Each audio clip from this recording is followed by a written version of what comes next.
Hello and welcome to Citizens Forum. This is being filmed on Tuesday, September the 1st in the Memorial Arena in Victoria, BC.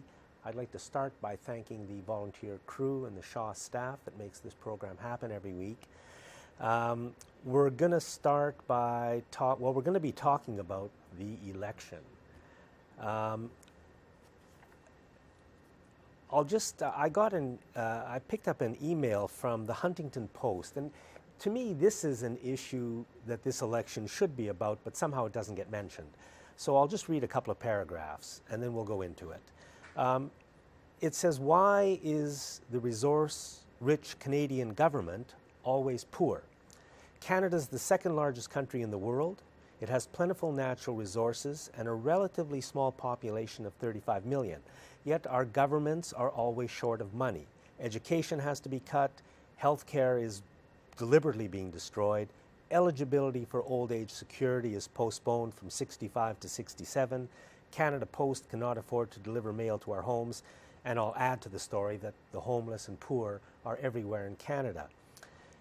And to me, that is something that should be a major issue in this election. So the first part of Citizens Forum is always the Walter and Jack Show. Walter's out of town, so it's the Mehdi and Jack Show with Mehdi Najari. And Mehdi, I think, is going to be making the point that here in our viewing area of the CRD, the Greens have a real opportunity to win some seats. And I think we're going to be talking about why you should consider voting Green. And I'd like to mention, what I've been reading here about the poor Canadian governments. That's true when we have provincial NDP governments as well. They toe the same corporate line. So we're going to be talking about why you should consider voting outside of the three main parties, Conservative, Liberal, and NDP. In my opinion, those parties are all kind of the same. And so, Mehdi, let's talk about why vote Green. Before we tell you why we should vote Green, I think we should talk about other issues, and then maybe the choice become clearer. I thought right now what's happening with the election, the media and the Harper and the parties that are engaged looks like they like to talk only about the economy and also security. And I think if we stick to that agenda, Harper will win again this election. The most important way to go after Harper is to talk about what he has done in the last 10 years as a prime minister. And the corruption has been astronomical. And not many people know about Harper corruption.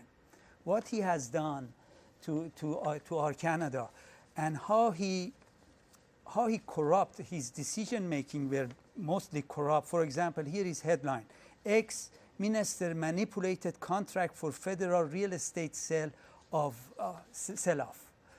And companies got federal contract after attending far-flung Tory fundraiser. Conservative MP Mark Adler invited lobbyists to fundraiser. Man weighing for broadcast license urged to donate to Tory fundraiser. So it has been, they use their position as a federal government to fundraise for their own party and their own agenda. Let me give you some example that we can talk about. We had the G8 and G20 meeting in 2010 in Ontario, in Toronto. The government of Canada spent $858 million for those 3 days meeting. Everybody was shocked because the year before, in Pittsburgh, Pennsylvania, it cost $19 million for security. Harper government spent an extra $800 million on security that nobody else had to spend. And it's a really good question about where did that money go? And it's become a slush fund. They have many contracts given to their friends for renting cars or for bug spray and fake lake and so on and so forth. Mr. Tony Clements spent $50 million in his own constituency under the guise of G8, G20 in places that have nothing to do with the meeting. So this is corruption. anywhere else you call it corruption. The Auditor General looked at this, and its report came just before the election of 2011. NDP and Conservative prevented to become public until after the election. So during the election, people could not talk about the corruption of Harper government. There was another case, Lac Megantic. The train were derailed and killed 47 Canadians. Why that happened? That happened because of the deregulation agenda of the Harper government. Harper government decided to allow corporations to look after the inspection and safety of the trains. And so what did happen? They allow the companies to inspect their own rails instead of the federal government do that. They allow the company, instead of having at least 2 conductors in the train, they reduce that to 1 conductor in order to make more profit, more money for the corporations. They also allow the companies make, for example, 1 conductor work for 10 hours. They just give him 4 hours of rest and another 10 hours. So the conductors that working in the whole train with 1 conductor, they were super tired. They were exhausted. And it sounds like the Harper government was allowing the industry to write their own regulations so as they could make as much money as possible, and to hell with safety. And it ended up with Lac Megantic. That's exactly. There was an audit in 2011 for that. Not implementing Auditor General audit recommendation in 2011 and lying about it, that the Auditor General gave them more time to implement it.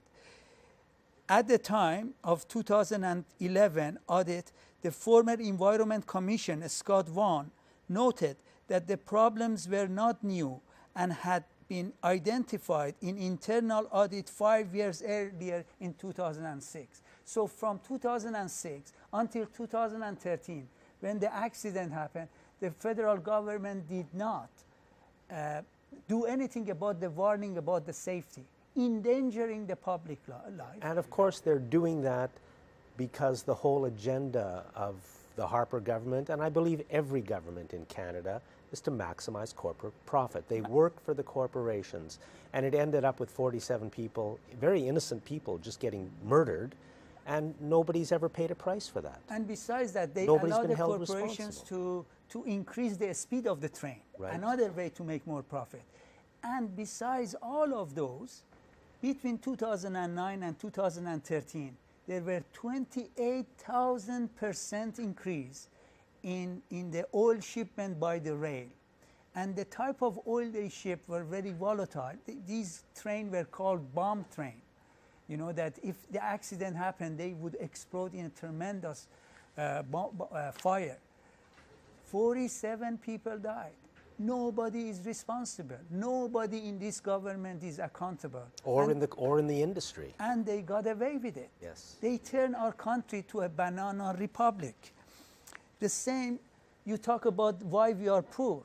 Because the government of Harper in last 10 years gave more than $60 billion a year tax cut to the corporations.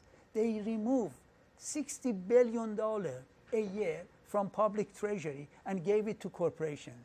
And their excuse was that if we give corporation tax cut, they will spend that money in the economy and stimulate the economy. Today, in the economic report, one of the issues that they raised that the corporations, industry, are not spending money, investing money in the economy. Why the hell would they? They are just accumulating them. Yes, So of all course. those tax cuts and all the lies, excuses that they gave about it was totally wrong. We have an issue of tax evasion and tax avoidance.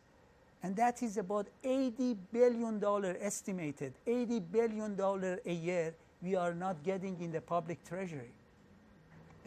Maybe about $10 billion a year of that money is being stashed outside the country. And when the data came, the huge revelation of data about the names of the people from different Western countries that are stashing money in Cook Island and other tax haven, the government Canada have done nothing about it. Nothing. Okay. Now, I agree with you, but I would say it wouldn't matter if Harper was the Prime Minister or the Liberals were the Prime Minister, or were the government, or the NDP were the government. I don't think it's going to matter because they all work for the same corporate interests. During this election, we see none of them talk about this matter, the matter of tax evasion and what they are going to do about it. Because if it is $80 billion can come back to the coffers of the country, then they cannot say we don't have money for education. We don't have money for other public services. The next thing I want to talk about is listeria, the scandal of listeria. Okay. In 2008. So listeria is a bacterial infection in meat products, yes. And it flared up several years ago, and a lot of people were killed and sickened. And what's happened? The background information. By November of 2007, there was a lots of lobbying by the industry. They were lobbying the government of Canada to let them inspect their own operations and the process of meat packing. So the meat packing companies would do their own inspections, yes. Just like the train companies. Just like train company and many others, yes. Many other industries. So by March 31st, they start implementing, March 31st, 2008, they start implementing and allowing the corporations to inspect their own meat processing plant. And also they took the federal inspectors out of the plants. You know, until now the federal inspector could go to the line in the plant and inspect, and they have a lots of leeway and power to inspect whatever they want and put order of a stoppage if they see a problem.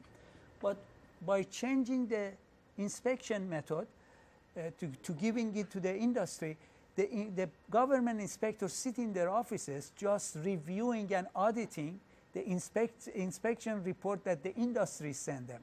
That started in March of 2008, March 31st, 2008. By June 2nd, the problem of listeriosis started. Between June 2nd until middle of the August, they didn't know where is it coming from. And they delay action. By middle of the August, they knew it's coming from Maple Leaf Meatpacking in Toronto. At the height of the issue was late August, and 21 people, at least 21 people died from listeriosis. Where is the Minister of Health?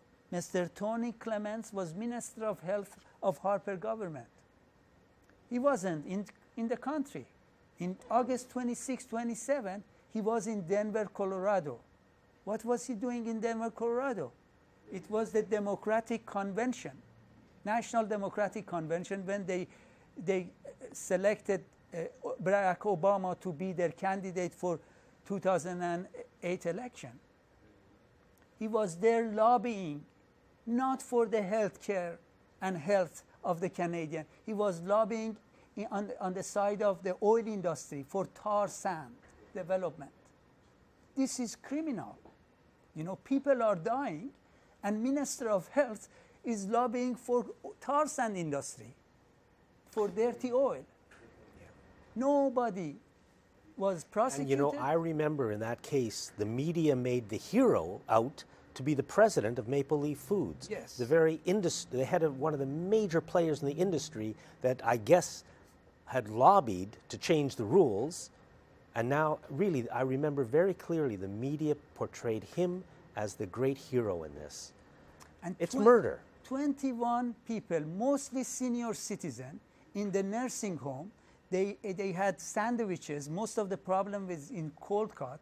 It's very understandable. The industry increased the speed of production, yes, and does not want to do cleanup. Proper cleanup take time, and doesn't want to do the cleanup. The bacterial growth start in the machine, in the cutting the meat, and cause the problem. But the issue is this.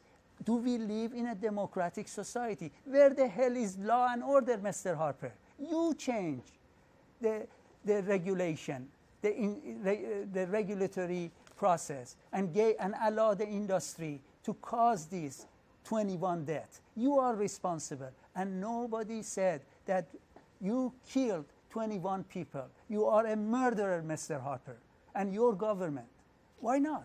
The only person that talked about this was Stephen Dion during the election in October of 2008, and the media treat him as if he is crazy to raise this issue. When Clements, Minister of Health, was in Denver, there were other ministers, 2 other ministers of Harper government were with him. It was Mr. Van Loan and another one, I forgot his name right now. But there was also lobbyists from the industry. One of the names jumped at me. The name of the lobbyist, he was the lobbyist for government affairs, vice president for government affairs of Nexen Oil. His name was Mr. Dwayne Lingenfelter. Dwayne Lingenfelter in past was an NDP MLA. So now we see that all the parties are kind of the same. So here's a former NDP MLA with Mr. Clements lobbying for the tar sands. And he was also NDP Premier Calvert of Saskatchewan, deputy premier. So he was the deputy premier of the Saskatchewan government. And so he was pushing for tar sand and saying this has to happen. We have no choices. Obama has no choices. But then in 2009, less than a year later, in June of 2009, Mr. Lingenfelter became the leader of NDP in Saskatchewan. And he was the leader of NDP until 2011 defeat. He lost his own seat. So the issue is this, that we have in NDP that claiming that they are environmentally concerned about this issue, they don't like dirty oil, they don't like pipelines, is all baloney. They support the pipeline for Kinder Morgan, they support the East pipeline to go to Eastern Canada. Mr. Gary Doer, That's right. the NDP premier, long-time NDP premier of the Manitoba, become Harper ambassador to Washington, and his main job is lobbying for oil tar sand industry. That's right. I mean, I'm from Winnipeg, so I know Gary Doer. He was the premier of Manitoba for a long time. And all of a sudden, there was a story, he's decided, I think for family reasons, to step out of politics. So he resigns, and like literally a week later, Stephen Harper makes the former premier of Manitoba, NDP premier, Canada's ambassador to the United States. I mean, how... You have to have lots of confidence on him, and he become the #1 lobbyist for tar sand industry. Here in British Columbia, we had a premier called Dan Miller.